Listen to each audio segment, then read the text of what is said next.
Yo tout le monde, c'est Xler, on se retrouve pour une nouvelle vidéo sur la Skydro Gaming. Et donc aujourd'hui, ça va être une présentation d'un chaman low cost. Donc je vais vous faire une présentation comme d'hab, donc la présentation du deck et la composition du deck, les principes du deck, etc. Donc là, c'est Cust qui envoie un petit message. Et ben on va tout de suite attaquer.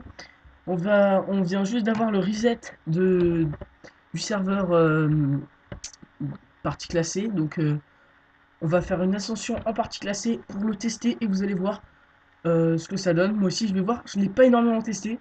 Vous pouvez voir la courbe, donc on aura un très très bon early game. Euh, Bah let's go, to present.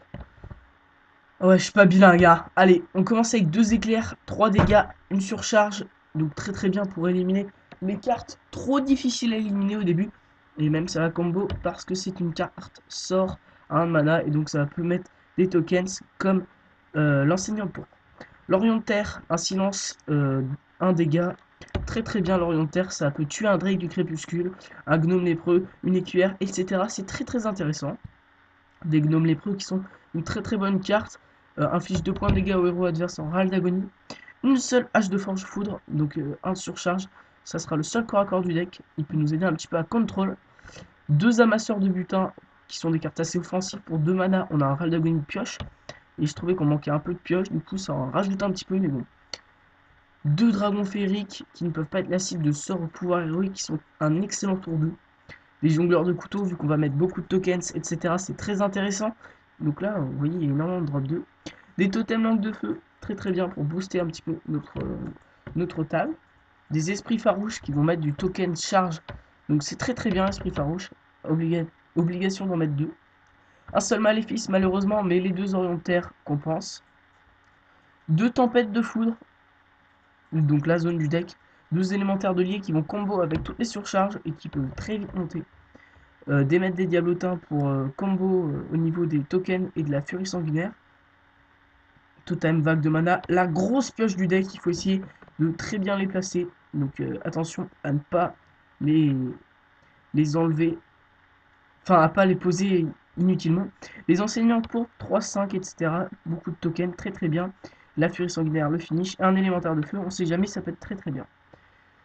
Alors, vous pouvez faire de petits changements dans le deck, hein, je le ferai sûrement au fur et à mesure en voyant un petit peu qu'est-ce qui ne va pas.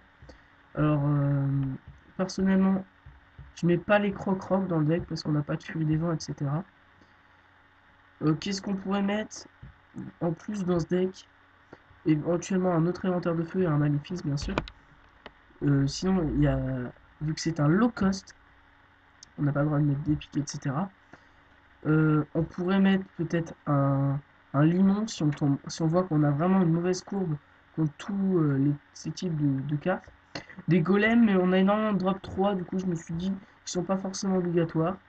Un Worgen déchaîné, j'y ai beaucoup pensé, ça peut être intéressant. Un défenseur d'Argus aussi, j'y ai pensé. Je vais peut-être d'ailleurs le mettre, défenseur d'Argus. Et donc je vais vous montrer contre quoi on le changerait. Après, c'est des cartes un petit peu trop hautes dans le deck. Éventuellement, le commandant d'argent, mais l'élémentaire de feu est mieux. Donc, si vous voulez mettre une carte à 6 mana, mettez plutôt un élémentaire de feu, un commandant d'argent. Bon, bon, bon. Alors, qu'est-ce que je voulais changer déjà? C'était. Oui, enlever un maître des diablotins pour mettre un défenseur d'Argus. Voilà. Pour ce chaman low cost. Low cost. Donc toute la présentation est là. Les moteurs de pioche, 2 amasseurs de butin et 2 totems de vague de mana. On peut bien améliorer ça, vous inquiétez pas. En drop 5, si vous voulez plus, ce que je peux vous proposer en tant que drop 5, alors là, d'un coup, j'en ai vendu, je ne les ai pas, c'est...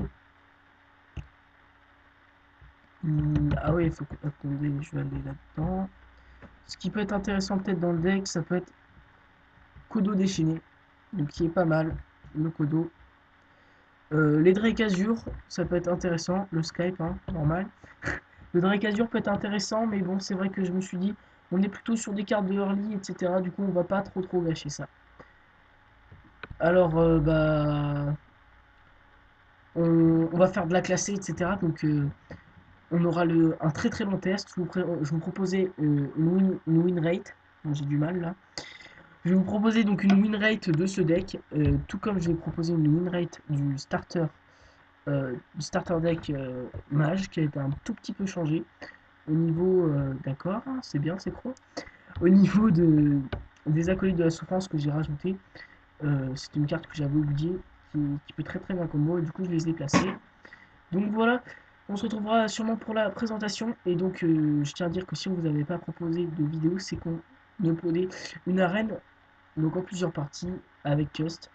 Donc voilà, c'est la fin de la présentation du Shaman Low Cost. On se retrouvera pour une prochaine vidéo de test pour une prochaine fois. Salut tout le monde. Hearthstone, Heroes of Warcraft.